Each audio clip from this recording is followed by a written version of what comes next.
Yes, good morning! Yes, araw na naman po ng Sabado at nandito po muli ang UAP o ibig sabihin, Usapang Agrikultura. Paghahayupan at pangisdaan. Yes, ibang topic naman po ang ibibigay po namin sa inyo ngayong umaga. Isang magandang pag-uusapan na naman po na patungkol po ito doon sa ating mga paitlugin. Yes. Kaya naman po ibibigay na po namin sa inyo ang ating topic.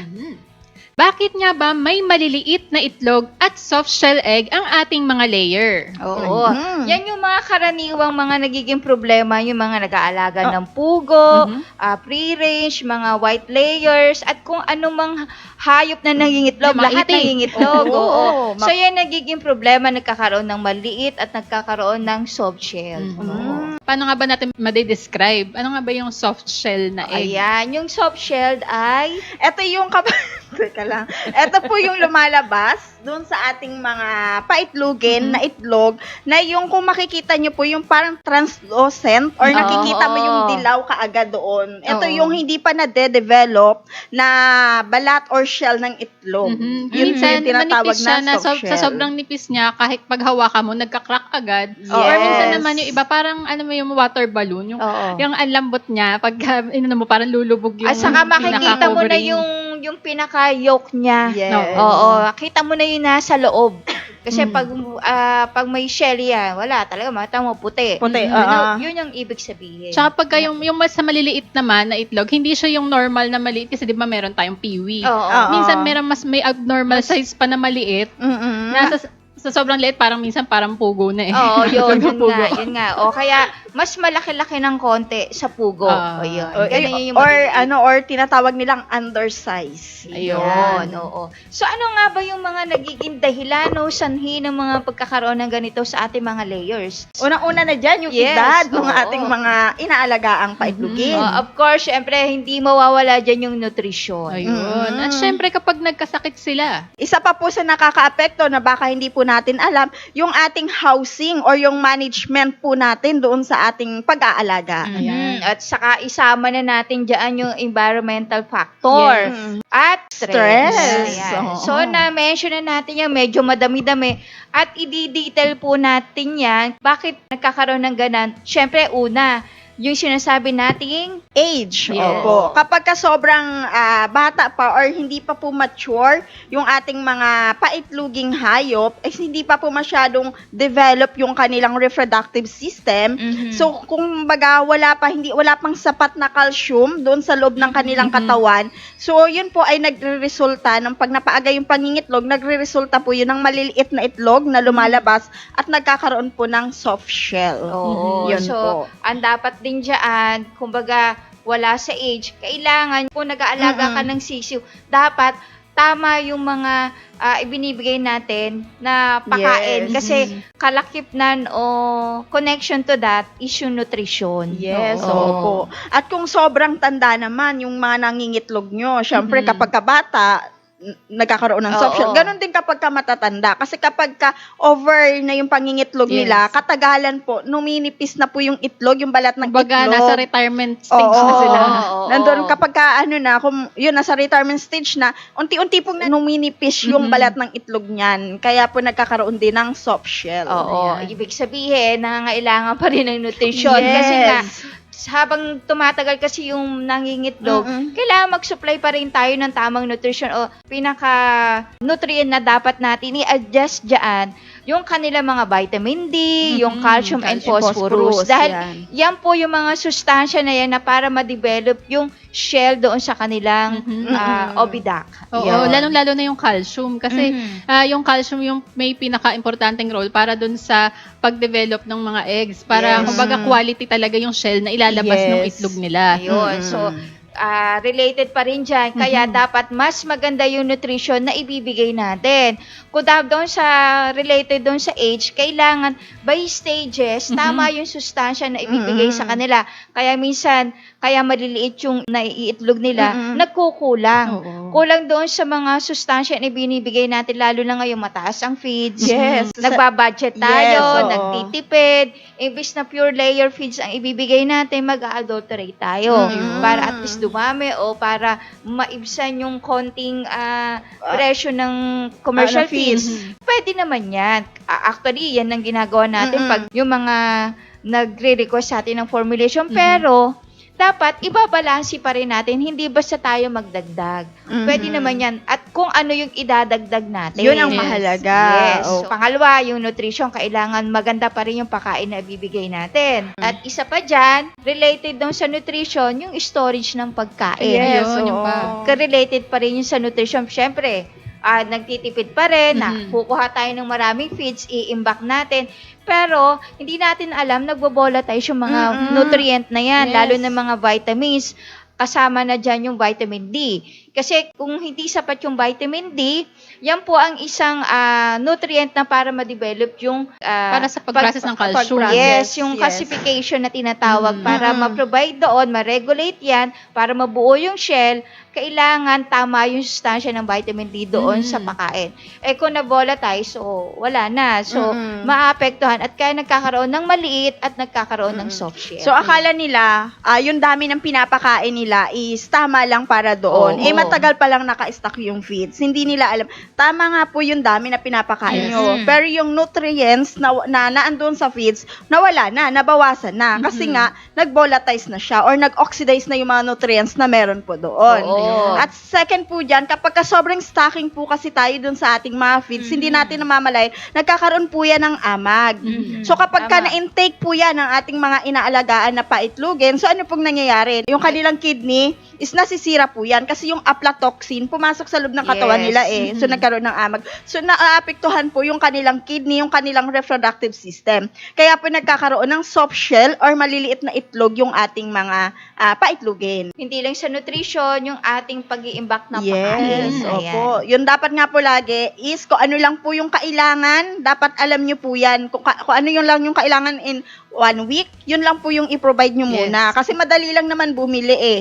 Ang mahalaga, yung quality ng feeds na ibibigay nyo doon. And then first in, first out para hindi po magkaroon ng amag or hindi tayo masiraan ng feeds. Syempre, Yan. kasama din yung proper storage ng feeds. So, kumbaga, in connection din na hindi lang basta pagpapakain, nasa pagmamanage din natin. Yes. Doon sa pagpapakain sa kanila. Yes, So, oo, kasama tama. yun. Tama. Diyan pumapasok yung management natin. Ayan. Yes, oo. Syempre sa management, kailangan po natin doon, sa paggawa pa lang ng kulungan, mahalaga po meron tayong proper ventilation na binibigay po doon sa ating mga alaga. Lalo na't alam po natin na paitlugin yan. So, kailangan natin ng proper ventilation na nakakalabas-masok po yung hangin doon sa loob ng kulungan. Bakit po mahalaga po ito? Kapag kasi po yung ating mga manok, sobra, halimbawa na lang, yung dumi nila. Oo. Hindi natin nalilinis kaagad. Syempre, maraming dumi. Nagkakaroon po ng ammonia, yung loob ng kulungan, na nai-inhale ng ating mga manok. Kapag na-inhale po na yan, nawawala po yung carbon dioxide na nagagamit po dapat nila sa pagbuo or pag-process ng itlog. Pero dahil nga po, puno tayo ng ammonia, yung loob ng kulungan nila, so anong nangyayari? Nagkakasakit po yung mga alaga natin. At kasama din dyan pag overcrowded. Yes, ayun Siyempre, kasama na dyan pag na-overcrowded, yung management natin kasama yung magkaka-related yan eh. Pag overcrowded, at hindi maganda rin yung pakainan na inilalagay mo, Yes. hindi sapat yung nutrient na nakukuha nila doon sa pagkain na nakalagay doon. Kasi kung ano lang yung mga feeders na nilagay mo doon, Oo. yun ang ilalagay mo, kulang pala. Ang dami mo na rin pinapakain. Siyempre, minsan may mga ano yan eh, may mga bullying eh. Oo, di ba? oo. Yun ang iba ang mauuna, yung naandun na maliliit, hindi makakain. So, tapos overcrowded ka pa, hindi nila nakukuha yung sustansya na dapat ay nai-intake nila at saka yung tubig. Diba, tsaka Kailangan din yun. pagka masyadong mainit, yung walang proper ventilation, Ayun, mas oo, kukunti isa yung yun. kakainin Oo. nila. So, siyempre, wala silang nutrient na nakukuha din sa katawan nila. So, Yun, hindi tama. sila makakapangitlog ng maayos. Ang alam ko kasi sa manok, kapag kaganyan, wala silang labasan ng Yes, wala silang sweat pawis, glands. walang sweat Oo. gland. Siyempre, yung pakiramdam nila mainit. So, kaya madalas, talaga umiinom yung mga manok. Kailangan nila lagi ng malinis na Oo. tubig. Kumbaga wala silang cooling mechanism. Yes. Kaya talaga dapat, lalong ganito yung panahon, mainit, kailangan lagi silang may fresh water. Oo. Kaya kung napapansin nyo na para silang hinihingal, nagpapanting sila, bumibilis yung paghinga or lumalalim yung paghinga kasi nga nahihirapan silang i-cool down yung pakiramdam nila. So, dapat sa ating management, tingnan po natin yung mga bagay na yan. Kasi kapag hindi natin na-check, ano pong mangyayari dun sa ating mga alaga? Siyempre, kapag na-stress yung ating mga alaga na yan, anong mangyayari po sa kanila? Kalakip dyan yung heat stress. Yun, Yes, oo. oo. Kasi kapag, yun nga, nabanggit mo, Miss Rachel, na kailangan yung kanilang paligid, yung kanilang environment, maganda yung ventilation. Dahil kapag nakakaranas sila ng heat stress, so minsan, nagkakaroon sila ng sakit. Lalo na yung bronchitis doon kasi mabilis po silang tamaan ng ganun sa heat stress. Oo. Yan. At kasama na din dyan, pag pag stress sila, hindi talaga sila makakakain. Yun. Ayan. Tsaka aside doon sa yung sa management na rin, so importante consider din natin na nakaka-receive sila ng tamang pailaw. Yeah. Kasi nakaka-affect yun doon sa kanilang egg production. Kasi ang optimal na production ng mga paitlugin, yung mga manok manya, itik, kapag nakaka-receive sila ng at least mga 14 to 18 hours ng pailaw. Yes. Or direct sunlight. Mas maganda may access sila ng direct sunlight doon sa kanilang kumbaga yung pabahay natin sa kanila. At saka yan, mag-a-adjust tayo, depende yan doon sa temperature o yung klima natin. Oo. Siyempre, magdadadag tayo pag medyo tag-ulan, malamig, Yes, oo. doon tayo mag-a-adjust sa gabi. Pero pag summer naman, mag-a-adjust naman tayo dito sa araw. Hanggat Yes. maaari, kung naiinitan naman yung housing nila, doon tayo magbabawas ng pailaw. Lalo ngayon na Yes. masyadong mainit, parang mas mahaba yung araw natin. So, mas baga malilesen na yung pagpapailaw natin. Yeah. At karagdagan na rin dyan, tungkol doon sa stress, nai-stress din ang manok pag hindi siya on time kumain. Ayun. Kumbaga, syempre, ang manok kasi madali namang alagaan, bibigyan mo lang ng pagkain. So, sobrang negligence natin, kalmado tayo, bibigyan mo. Yung pala, wala nang pakain doon sa binibigay natin. Kung saka wala, saka tayo magbibigay, dapat po, nasa oras. Kasi alam nila, yung oras na dapat sila ikakain na. Syempre, may oras din po yan para ma-develop yung shell doon sa kanilang oviduct. May oras po yan. Kailangan nasa tamang oras din yung pakain. Kasi kung wala silang sustansya na makukuha, hindi ma-develop talaga yung shell. Oo, kaya diba? napakahalaga yung time na pagpapakain sa kanila. Yes, Kasi oo. minsan, sa sobrang busy natin, nakalimutan natin, no? Oo. Yung pala may paitlugin tayo pala inalaga. tayo. Kasi nga, di ba, sa sobrang madali na, bigyan mo ng pakain, magandang tubig. Siyempre, may proper time pa rin. Ang tamang oras na pagbibigay sa atin ng pakain sa kanila. Parang sa tao, naisip ko lang, parang sa tao, di ba, umaga, tanghali, kumakain tayo. Tapos minsan nag-i-skip tayo ng isang meal. Pag kumain tayo, oo, nabusog lang tayo, pero hindi yung satisfaction na kailangan talaga ng katawan natin. Oo, at Hindi saka- natin nakukuha. Oo. Kasi dun sa pagkain natin is mali na yung time. Yung katawan natin parang nawala na dun sa kondisyon ng tamang pagkain. At saka dyan talaga malimit, pag gutom ka, ang sakit ng ulo mo. Yun, Saka stress ka, oo. mainit ang ulo mo. So parang ganun din naman sa mga sa mga hayop. Kaya tinan mo yan, pag walang pagkain, pupunta ka sa kulungan nila, wala nang pagkain, di ba? Ang ingay, Oo. lagi mga ganon. So, tapos ka magbibigay, at tapos biglang kain sila, stress din po yan. Oo, yung yung- biglang kain nila. Oo, parang sa tao, parang hindi rin po kaagad sila masasatisfy doon kasi Yes, nagkukulang. At saka kapag mapapansin nyo, kapag gutom po yan, paglapit nyo pa lang, parang kayo na yung tutukain. Oo. Oo. Ayan. Paglagay mo pala ng pagkain, may tumutuka na sa kamay mo. Yes. Yan po, itong sinasabi namin, pala ulitin natin, na para po ito sa lahat na nangingitlog na mga manok, bibe, itik, Pugo, pabo, ayan. mga white layers, mga free range, mga colored chicken. Mga native yan. chicken, Oo, yan po. Kasama po yan. At bukod po dyan, isa din sa mga stress kung ang ating mga inaalagaan ay yung breeding. Oo. So, stress sa kanila yung mga tandang na over-aggressive Oo. na hanggat maya-maya pumapatong doon Yun. sa mga bibi ng mga babae. Tandaan po natin, kung ang gusto lang natin is production, pag nasa tamang age po, kahit anong manok po yan, naging matured, mangingitlog yan kahit walang tanda. So, kung ang purpose naman natin sa pag-aalaga, bawa, kailangang fertile egg, doon tayo maglalagay ng tandang. Yes, So, oo. yung tandang, ay titinan natin na hindi na masyadong aggressive. Oo. Kasi nakaka-stress yan sa mga inahing manok. Oo. Kasi syempre, habol ng habol, di ba? Kaya iba, kung gusto nila may paitlogan, tsaka breeder din sila, kumbaga naglalagay sila ng separate cage doon Yes, sa tandang. oo. Kumbaga papakawalan lang nila kung magpapabreed Oo, na sila. talaga itong mga tandang na to eh. Habol ng habol, Oo, oo. eh. Syempre, nakaka-stress yun. Eh. Oh, tatakbo ba naman yung Oo, inahin, hindi di ba? alam natin na nadidevelop na pala yung itlog sa loob ng Oo. inahin. Eh, yun, magkakaroon ng stress siya. Related yan sa sa tandang, yung sa ating kulungan, yung mga nakakapasok po, yung mga Oh, predators, yun. yung mga inaalagaan Yan. nating aso, pusa, or anong paman po na nakakapasok doon, lalo na doon sa mga nangingitlog po. At hindi lang po yan ang mga hayop, pati tayong tao. Oo. Yung pala nasa fortune na sila, na mangingitlog na sila, nagde-develop na sila ng itlog, tapos bigla kang pumasok doon sa tapos loob. may mga bata Nagul- pa ang tendency lalo sa mga ahabulin. Oo. At syempre, Nagulat.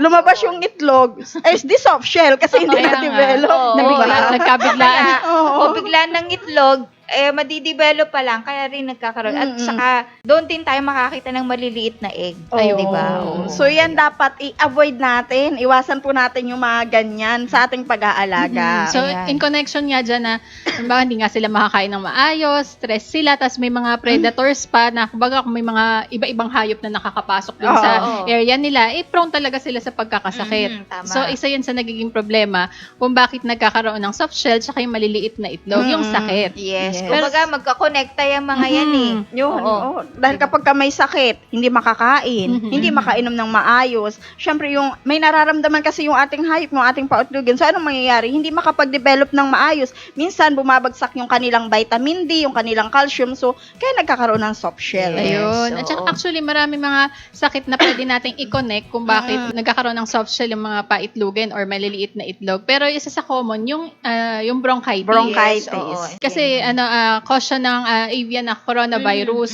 So ang nangyayari kasi sa bronchitis, ang tinatamaan niya kasi yung organ na kung saan nagpa-process yung mga egg yolk at saka yung white. Yes. So kumbaga nauudlot. Imbis na makapag-form ng maayos yung shell, incomplete. Yung hindi siya kaya talagang apektado yung kanilang egg production. Ayun. So, yan. So, madami din tayong dapat i-consider para makorek yung mga ganitong sitwasyon para hindi na tayo makaranas ng maliliit at magkaroon ng soft shell ng mga itlog. Siyempre, isa na dyan yung isa-isahin ulit natin. Stress, Nutrition. Yung edad. Sakit. Yan. at saka environmental factors. Kung itatama po natin yan, may iwasan po natin. Pero minsan, ang Yun nangyayari, na. tama naman po. Yun. Tama naman yung nutrition na binibigay natin. Maganda yung pagkain. Okay naman yung ating management dun sa ating pag-aalaga.